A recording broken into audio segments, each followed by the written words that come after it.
Hello, this is Lady Boulay, and I hope you are having a wonderful day. Thank you for your support. Thank you for subscribing to the channel. Thank you for your thumbs up, for your comments, and thank you for sharing the videos. Thank you for all you do to support the channel. And yes, we are commanded to love one another, whether we want to or not, or whether we agree with each other or not. And when I say we, what my channel does is explore African American culture. So that's who I'm talking to and about. And let's re-emphasize that just because we don't agree with each other doesn't mean we don't love each other, okay? Okay, y'all, so things have been sliding under the radar and we haven't been paying attention. Black Americans sometimes overlook the small stuff. There are things that we take for granted that other people actually make a big deal out of, and that's what I'm going to talk about now. American citizenship is something that we take for granted. We don't even think about it. We don't have to think about it because we've always been American citizens.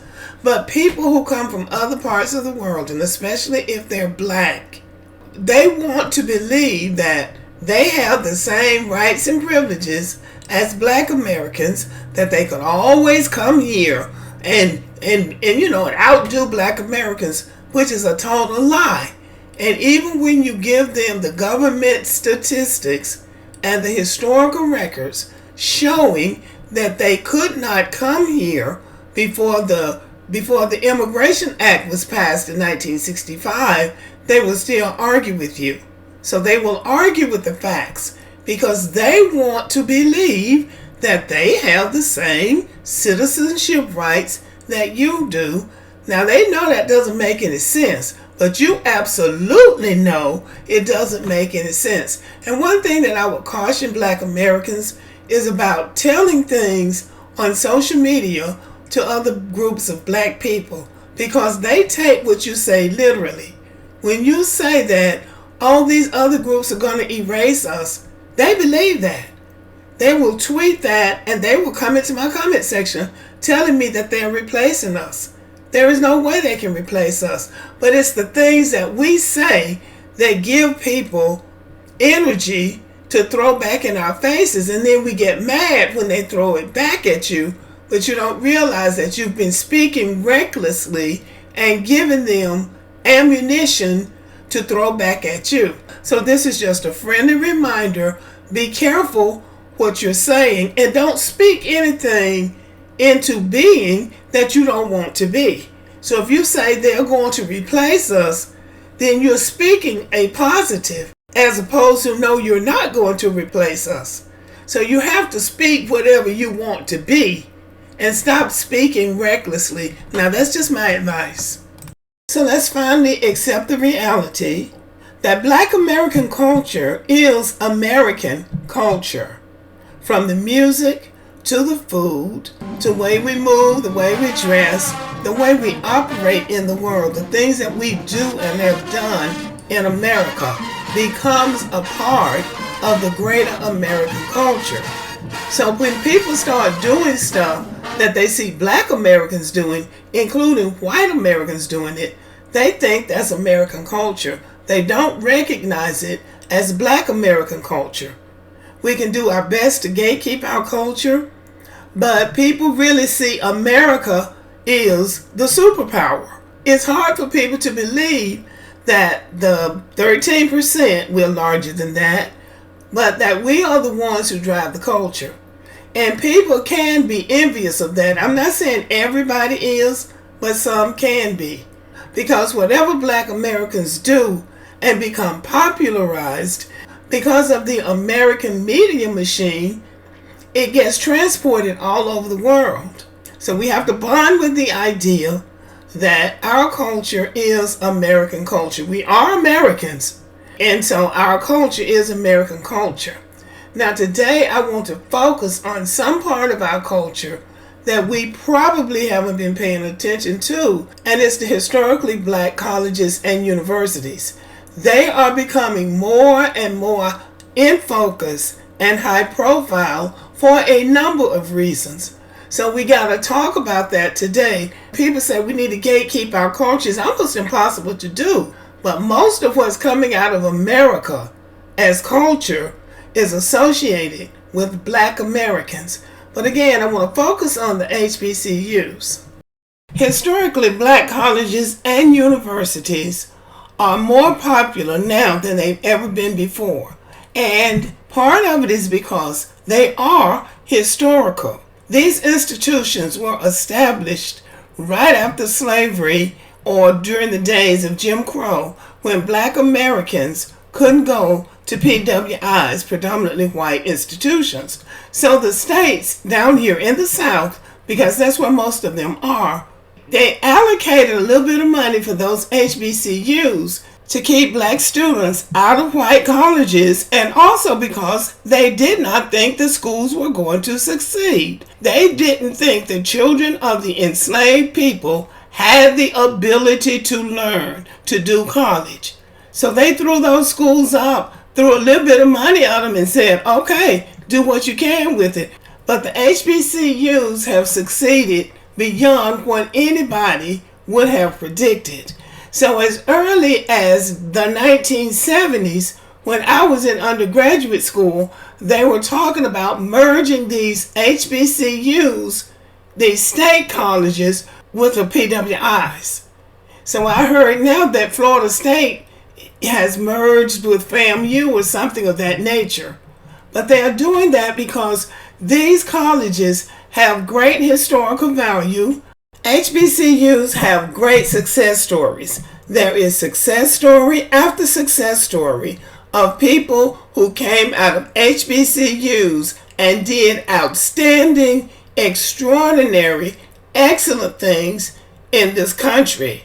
So America is very selfish. They want to stake claim to anything great. So even if it came out of an HBCU, they want to be able to stake claim to it and take credit for it. So that's one of the reasons why there's so much attention is being focused on HBCUs. Also, they don't want to pay the HBCUs the money that they owe. I just saw a report that FAMU is claiming that the state of Florida owes them $2 billion. And we just heard about the state of Tennessee not paying the HBCUs millions of dollars that they owe them. So that's a part of it. So even with the robbery, not giving the HBCUs the money that they owe, they're still performing well. They're still succeeding. And that is why HBCUs are important. Historically, Black colleges and universities have played a crucial role in advancing intergenerational economic mobility for Black families and communities. Despite representing only 3% of colleges and universities, HBCUs have made significant contributions to our nation. The impact of HBCUs is great.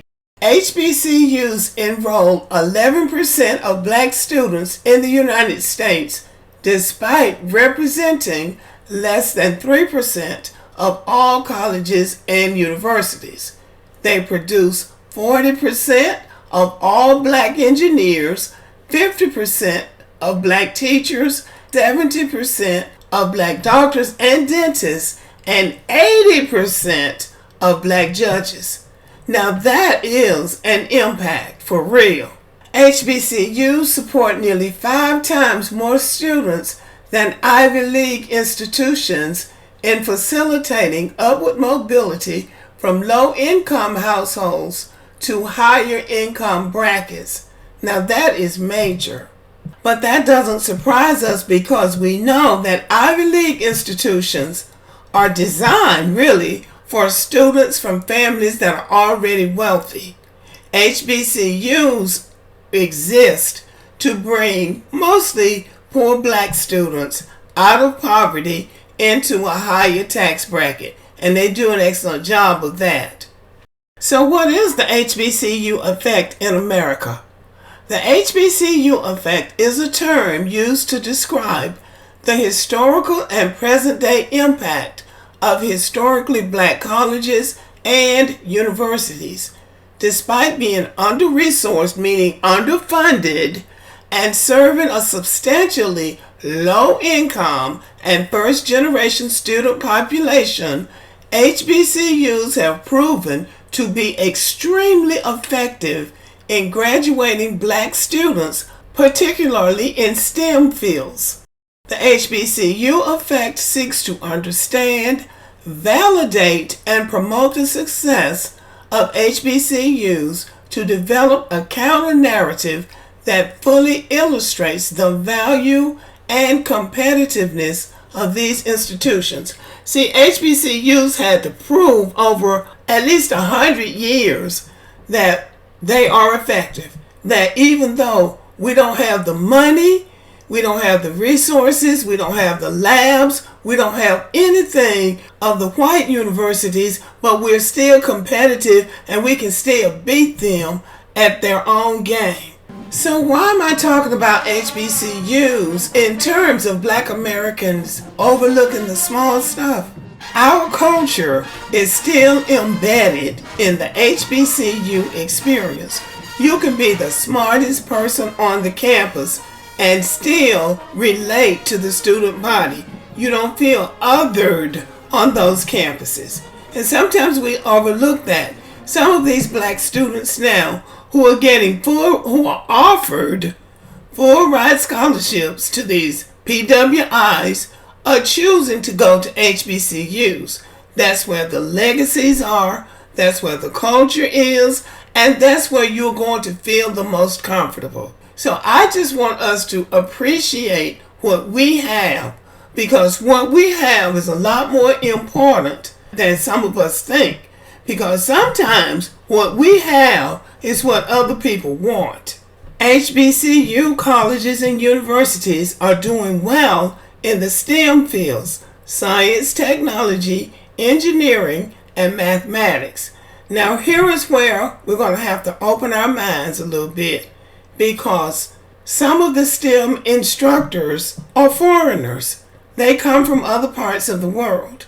Now when I was in undergraduate school, we had a lot of Indian professors, and sometimes they were, okay, but they didn't relate to us. But who did relate more were the Africans. Now I know what everybody says about Africans, but our African instructors were good, and they really went above and beyond, I would say, to help us. So when you're the first in your family to go to college, and you come across a math instructor where you really don't understand the formulas and order of operation and all of that, because many don't, you really need a teacher who is going to be patient and help you to understand the process. So that is the thing that I think we will have to open our minds a little bit. But these are our institutions. They were built by us, for us, and if we don't appreciate them, nobody else will.